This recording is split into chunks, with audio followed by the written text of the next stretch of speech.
Heart to Heart with Abba Heart to Heart with Abba. Hello and welcome to Heart with Abba, a podcast in honor of celebrating families and everything about children, beginning with us. Confidently, this will inspire and encourage us to listen, defend, and advocate for our infants, toddlers, preschoolers, school age children, teenagers, and all children from across the board to help us see the world from their perspectives and offer support throughout their stages of development. Celebrate! Heart to Heart with Abba is sponsored by Stop Smart, your one-stop destination for staffing and non-medical concierge services for adults, teens, and children. For more information, I encourage you to visit www.staff-smart.org and by phone 480-875-6871. You are listening to Heart with Abba with your host, Abby Dominguez. If you love the power of storytelling, launching a podcast with purpose and clarity, the power of starting again and owning your voice, and so much more, this podcast is for you. I am totally going to be paying great attention because this podcast is for me as well. Today, I am so thrilled to bring you a heart to heart with Shaunna Lee. She is a speaker, storytelling strategist, and host of Empowered Endeavors podcast. Shauna, welcome to Heart with Abba. I am conversing with you from Mesa, Arizona. Please tell our listeners where we are connecting from and share a short bio. Absolutely. Thank you so much for having me. It is a pleasure to be on the show. I am coming to you from Texas. I Yay. am in the Austin area. And I am thrilled to be here. I love my story now and the power that it has given me to help change other people's lives. And that would be the littlest, tiniest bio about me before we dive right in. Oh, thank you so much for being here. I'm so thrilled, like I said. So, I want to ask you, how can someone use their personal story as a tool for growth, leadership, or business? So I think that I am the prime example of if I can make something out of my mess, then surely you can do something amazing with yours. Oh, Shauna, thank you so much Yeah. for. Okay, I'll let you continue. Yes. No, I think I would have never in 100 million years told you that, sure, you can build a whole business after you're divorced 3 times. And yet that is what I have done. And I don't love that a third divorce is part of my story, but I love, love, love that my story is helping other people empower theirs. I love it. I love it, Mhm. Shauna. I love it. I love how divorce didn't bring you down. Oh, You it did up, momentarily. I mean, momentarily, yes, but Yes, yes. overall, like the long haul, you No, it up did not. and empowering others. Good for you. I love that. And what's the first step? Well, moving to podcasting question. What's the first step to launching a podcast and actually building your brand? So I think my story is a good example of how to answer that question. So the reason I was so interested in being on your show is because you are so kid centered. Yes. And that is the entire basis of why I wrote my book and Aw. why I started my podcast. If I come back Aw. to my why, Uh-huh. in fact, my son, when he was back in middle school, Uh-huh. uh, it's in the car that we have those moments with our children where like the most truth comes out, I think. Yeah. Anyhow, he was in middle school and I was just starting this journey of writing this book. It's called So You're Divorced, So What? Uh-huh. And it brought him a little bit of embarrassment. And I think my kids at this time were still kind of struggling with living in two houses. And as much as I like to say that, I've done all these amazing things for my children, uh, they have still struggled with some of the things that we've gone through together. And Yeah. he said, Mom, why did you have to write that book? And I Oh, told him, because so many moms find themselves divorced and yes. struggling Right. just to put themselves back together. And what I realized was when we create happy moms, Mm-hmm. we give kids what they need most. Oh, I love And that. so that is why I do what I do, and it has morphed from let me help, moms know that their life's not over just because you're divorced. And I wrote this Right. great book. I say it's the Right. prettiest divorce book you'll ever read. But Ooh. now what I get to do is really empower those women to Mm-hmm. use their voice to tell their story. Mm-hmm. Podcasting is one of Podcast. the ways that we get to do that. Oh, yes. Yes. Yes. Yes. Yes. Yes. Oh my goodness. I am loving this already. And Yeah. that was only question number two. So Yes. stay Yes. tuned, people. There's more wonderful things to come. Okay. So, why do high achievers often struggle with clarity and fulfillment? And how do they shift? So I think one of the things that it's a myth, I think, that we are sold this bill of goods. I say it's the recipe we're given Uh-huh. on how to live a successful life. And I'm using quotation. Right. The recipe is you go to school, you graduate from high school, you get into a great college, you Uh-huh. find yourself in a great career, you get married, you have children, and that is how you're supposed to live this great, fulfilled life. Right. And as I'm nearing 50 and I'm looking around at my peer group and all of the people in corporate America that I had spent 20 years with, Hmm. we were all following the recipe. Yeah. And we get to a point where we've achieved success. We earned the title, we've Hmm. earned the salaries, we have the pretty car and the beautiful house and the 2.5 children.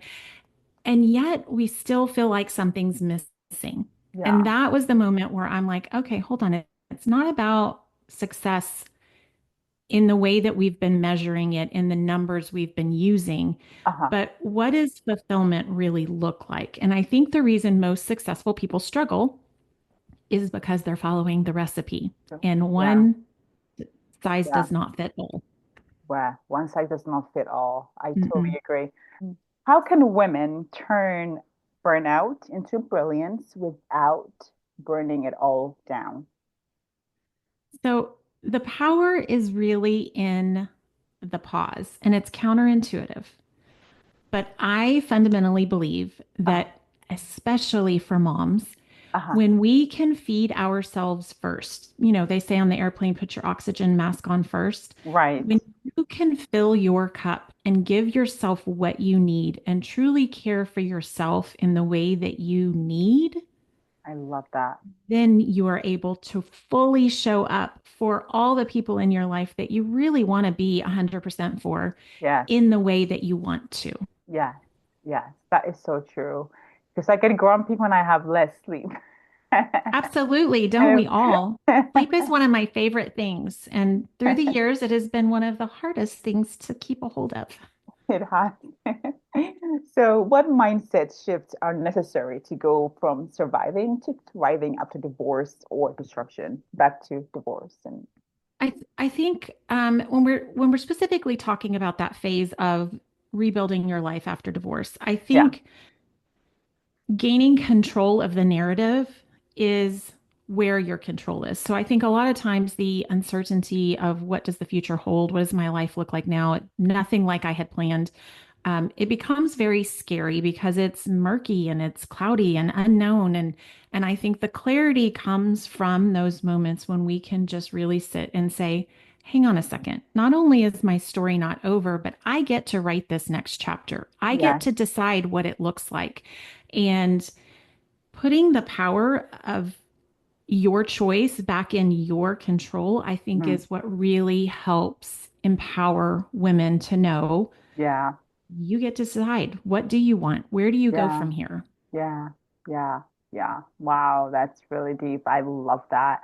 And so I want to ask you, what role does storytelling play in building trust, especially for creatives or coaches? So I think storytelling for every person on the planet is the make or break moment. So it always comes back to the story we are telling ourselves. Okay. And how do you frame the narrative? I Yeah. could easily tell you that I am a three times divorcee. Saying divorcee sounds a little fancier. I could say, I'm a struggling single mom. I could say all these things. Or I could say I'm empowered, leading Yes. by example, showing Yes. my children what it means to be strong and resilient. Yes. Those are the same story. It's the same person, but the Yes. way we tell it Yes. matters. Yes. And that is Yes. what I'm about is helping people change the narrative. And Yes. you get to pick the story you're telling yourself. And, Yes. like the young kids say now, they say Delulu. I'm like, let's all live in a little bit of Delulu. You get to make it up. I Let it be love it. great. Yes, yes, I love it. And Shauna, I'm sorry to pause right now. I'm going to get my baby up and then we'll Yeah, continue. I'm so sorry. I'll be right no back. problem. Yeah, yeah. I'm back. I'm so sorry. Okay, excellent. Well, I had another thought that I wanted to share. Okay, please. So, when it comes to the second part of your question, in terms of how do you build trust, I think in that element of changing the narrative and changing the story and kind of getting your control back, I think that's what builds our trust in ourselves and Yeah. our choices. And coincidentally, what also builds our children's trust in us Yes. as the strong leader, trusted, person to keep me safe and protected. And so I think a lot of power is in the story that we're telling. A lot of power is in the story we're telling. I love that. Oh my goodness. Okay, so I wanted to ask you, how do you know when it's time to start again? And what does that really look like? Oh, that is a good question. Um, I think when things are not working, Yes. and you know what that means, right? Yeah. It can be work, it can be personal life, it can be anything, but when it's just not working and you're frustrated and you feel like you're running uphill, I think those are the moments when we can sit and be like, okay, hold on a second. Yes. Do we need a start again moment? I like to call them pivots. Sometimes we just need to pivot slightly. But I think in those moments where we're like, okay, stuff's not working. What do I need to do differently? I think it's always a good idea to sit with what is going well and what is not going well. What is I'm yeah. a list maker, pros and cons. It's like I anything when like you're making lists. a choice, I like right? So, lists. Yeah. what is working, what's not working? When a relationship has ended, as I've been in the situation, I like to give myself credit for what I did well as what I didn't do so well. Like we both showed up to have the relationship not work. So, what was my part in that? I think when you see those moments where you're like, okay, it's not working now, what do I do? I Mhm. think that's where you can go back to what are my skills? What am I good at? What was Ooh. working? And that means that we're not starting over. We're Yes. starting from a place of wisdom and experience, Oh, stronger and more. What is the saying that when Maya Angelou said, when you know better, you do better? something like that. Yeah. Something like that, right? So Or I like really that. should I should get that down because I love it so much and I I just kind of know. It's a paraphrase it. great quote. I wish I But the knew. Yeah. concept is that we're not starting from scratch. And Yes. so when Yes. you're in that start again moment, which my entire podcast is about, empowered endeavors, is like, okay, now what? You're not starting from a place of the beginning. You're Yes. starting from where you are now with what Yes. you've learned and what you've gathered and all the tools that you've put in your tool chest up till now. And that includes what you know how to do well and what your skills Yes. are and what you contribute. So Yes. I think Yes. that is a very empowering way to look at those start again moments. It really is. Yeah. And then you get to answer the question of what do I really want? Now, Mhm. what do I want? And we Yeah. always get to change our minds. I like Yes. to remind Yes. that. Yes. Yes. I love that. So, what are some of the biggest mistakes people make when trying to become visible online? That's interesting. I just led a workshop on social media, which I had a whole like, don't do this and do this. And I think the answer to the question is the mistakes people make Mhm. initially is just not Yeah, doing it, right? just not doing it. So Yeah. we get in our own way and we tell ourselves all these silly things, and you really just have to do it. I think there's like you can see if you look back at my social media, this is a great Uh-huh. example. Like all the way to scroll all the way to the bottom of Instagram, because I've left that good stuff up there for everybody to see. But you can see where I was beginning, and I was nervous, and I didn't know what to do or what to post. And it's not that I was getting it wrong or that Mhm. there's a wrong way to do it, but I was Yeah. not authentic and I was not genuine because I was trying to copy what other people were doing, or I Uh-huh. was trying to follow the script that I thought we needed to do. And the Uh-huh. truth of the matter is, you just have to show up and be Just show up. you Yeah. and And be turn you. your I light love on it. and let people see it. Like, there's not, Yes. if you're good at dancing, then sure, dance in your reels. But if you're not like me, then maybe you don't do that. Like, it's just a matter of I being love who you that. I love that are. perspective. Yeah. And I think that's the mistake most people make, is not being who they are. Not being who they are. That makes so much sense. Yeah. Yeah. Because there's some people that I see on social media are like, it's like talent, like whether it be dancing or Sure. whatever. They look so, Yes. let's be us, who we are. Like, anyway, you say it so well that I'm trying to paraphrase. I love Yeah. that. Yeah. Nobody Yeah. wants to see me dancing. Let's just say that. Oh, me too.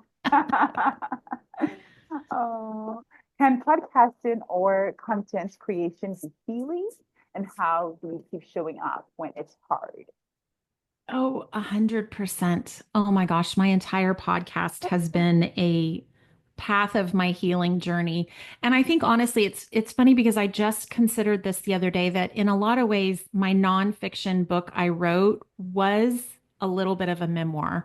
And I've had some friends go, "Have you written that story yet?" Because they want me to like tell my story. And Oh, this story really was a little bit of that. I shared lots of my journey, but I think from the book moving forward was a really good representation of my healing journey. And the podcast specifically has been a place for me to kind of play with uh-huh. my solo episodes where I'm really sharing the knowledge I have to share, Yeah, the wisdom I've gained along yeah, the way, and also my story, and uh-huh. owning the different parts of that. And I am an open book. I share probably too much on the show than I should. But then I also have that balanced with what I really love about the podcast, which is meeting other people and having my guests come on the show and being able to um, shine a light on their story and give them a platform to share what they are doing in the world. And so the podcast has been a really great way for me to do both. Uh-huh. But healing specifically, I think there's a skill to interviewing people and there's a skill to conversations that I have been allowed the opportunity to practice. And so there's a little bit of healing in that. Being able to truly listen to what somebody is saying, not only just to formulate my next question, but Uh-huh. to create the conversation and the flow, I think is a practiced skill. And it required me to heal some of my stuff in order to be able to do that really well. And so I think it's just been a living example of my healing journey.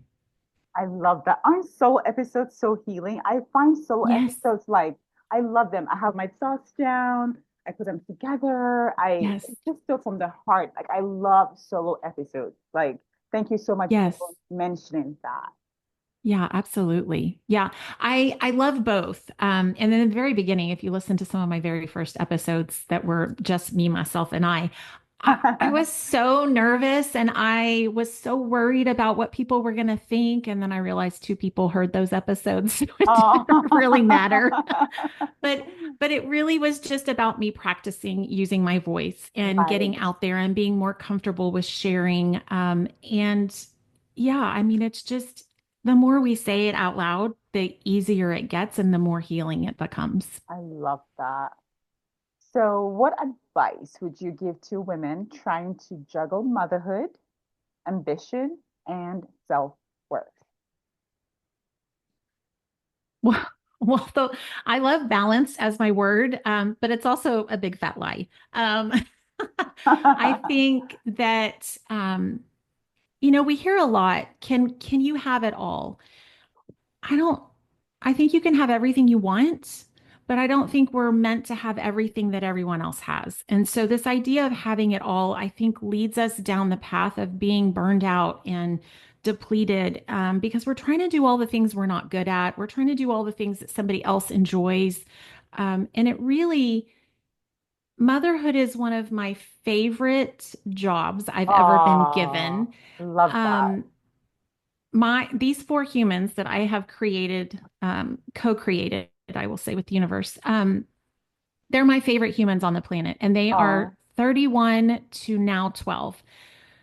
And my goodness, if this 12-year-old was my first child, she would be an only child. I love her to pieces, but oh, she is the last child, and she is the baby in every sense of the word. But mhm, as much as I love being a mom, and it for a very long time was my sole purpose in life was to be a good mom and to show up, I almost resented my career because it was pulling me away from being a mom. mhm, What I realized when my older girls were about middle school, I was almost done, and I got so scared. I mhm. quickly had more babies. I went out and got married again and had more babies.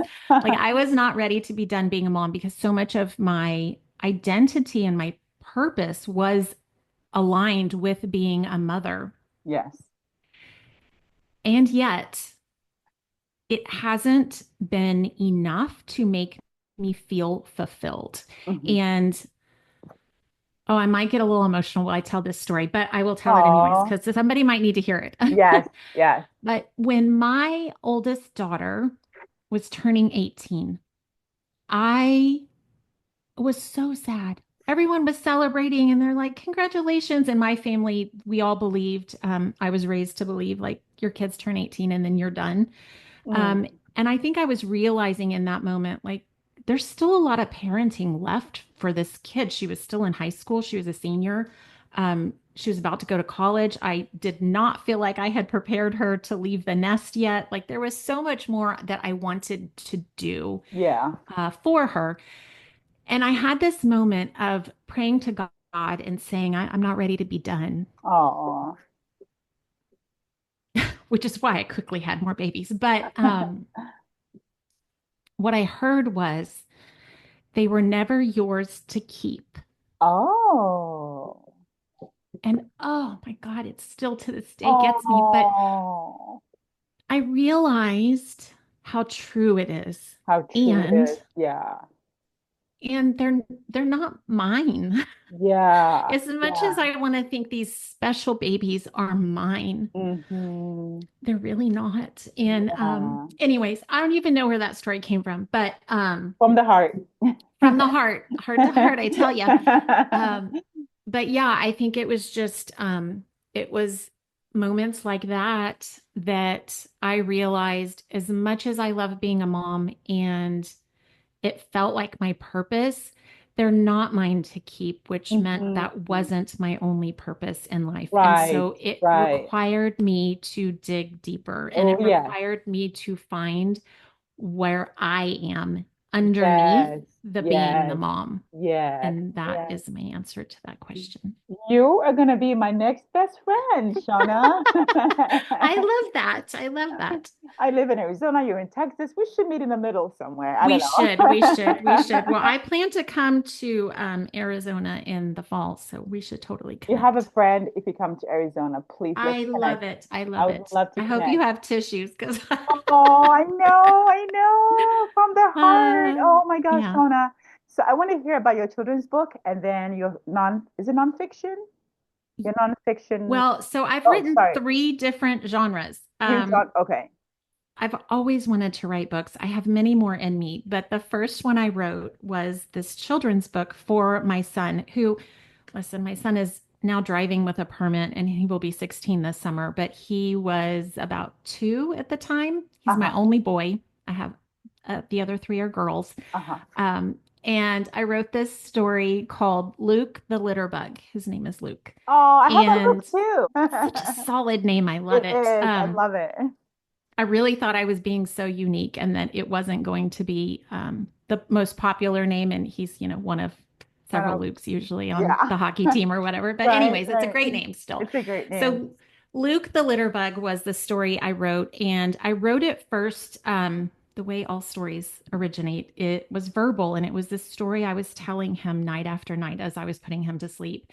And it was all about this little boy who is littering on his way to school, and he ends up turning into a bug. He turns into a litter bug, Oh. and so he wakes up and he has antenna, and he's this beetle, and he comes downstairs, and his mom's like, "Oh, you turned into a bug. So here's how we fix that." And he had to go clean up trash on his way to school each day. And as he did that, he was slowly becoming a boy again. Oh, That, oh, that I was my little love story. that. And Oh. I've never done anything with it, right? I just told my son this story. And then years later, I lost my job, and then I lost another job. And I thought, well, oh gosh, maybe I'm not supposed to be in corporate America. What should I be doing with my life? And so I was getting unemployment, doing this whole soul searching journey, and I wrote a novel. Oh. And I don't know if I will ever do anything with this novel. I've totally put it on the shelf. And it wasn't until probably 2 years later that I ended up writing the divorce book. And so I have written a children's book, fiction, and nonfiction. Good for So you. we'll see where it goes from here. Congratulations. Thank So, are you. they Thank you. published or No, not yet. not Not yet? yet. Okay. They I sound say so yet. We'll fabulous see. to me. They sound fabulous. So please publish them and let's have a chat again about them on here. I love it. I love it. Okay. Yes. Let's do it. And all the other books in you. We want to hear all about them. Oh gosh, there's so many to come. Yes. My next one, I'm not quite sure the title, but it will be my brilliance pathway. So it's this process I take my clients through Uh-huh. to uncover their brilliance, to ignite the brilliance I in them. love it. And so that will be the next book, but I don't know when I will have Ooh. it finished. Ooh, I love Yeah. it. Oh my goodness. So, do you have any final thoughts to share with us? Website, where can we follow you? Well, I'll Social tell you media the best handles? way, yes, to engage with me is actually on LinkedIn. This is the social media profile that I am spending the most time in. That's where I Yeah, am sharing every week on yeah. reinvention and starting again, storytelling. It's the best, easiest way to engage with me. I love to reply to messages there, and Uh-huh. you have links to my website and the podcast and all the different things that I'm doing on any given day. But LinkedIn at Shauna Lee is the I best place. love it. Oh my goodness. I'm so sad this podcast is ending. I'm Oh, so sad. I wish we can like chat forever. we will stay connected for sure. For sure, we will. Sean, I want to thank you so very much for coming to visit me on Heart to Heart with Abba. And thank you so very much for the wonderful work you're doing, empowering women and just helping us to thrive, sort of like living. I hope that we can connect again. Have Yes, a, absolutely. Thank you, thank you, thank you for having me. oh, you're very welcome. Have a wonderful day and we'll connect again soon. Sounds great. Heart to Heart with Abba is also sponsored by Aspire Behavioral Health. They offer monitoring, counseling, medication, and personal care services in a beautiful residential setting. I encourage you to contact them at aspirecbh@outlook.com or call 480 875 6871. Please feel free to share this podcast with your friends, families, and loved ones. And if you would like to connect with me, the best place would be on my website, abigailedominguez.com, or on social media. You can follow me on Instagram at author underscore Abigail E underscore Dominguez. And we have a new YouTube channel at Heart to Heart with Abagaba. So please feel free to check us out also. And finally, I'd like to make a disclaimer that the stories and points of views we have shared on this podcast are personal and from our life and work experiences. We are not legal, medical, mental, or health advisors. Have an awesome day, and I look forward to connecting with you again on this platform. Be your light, be joyful, and as always, celebrate.